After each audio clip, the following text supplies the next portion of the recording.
पुओ टिके सुनिलु बापा कौन है? बिलर लोग धान काटुए जाई देखि आसीबू। हौ बापा जाऊजी।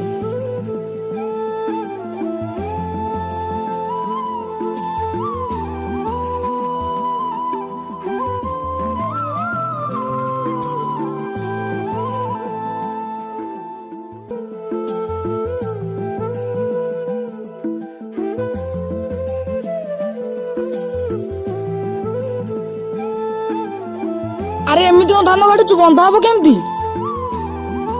हौ काटु जिबा। पैसा नौ ना मागेला काम करिया आइछु कि हमर? पुओ तमे मोठो बयस रे केते सान तुम बापा भी दिन मते एमिति कथावार्ता कर नथिबे तमे कोन मते एमिति कथावार्ता करछ? आउ कोन तते पूजा करबी? आजिकाली ना पिला माने बड़ लोक के भी सम्मान दे जान नांती आमे गरीब बोली कोन हमर सम्मान नाही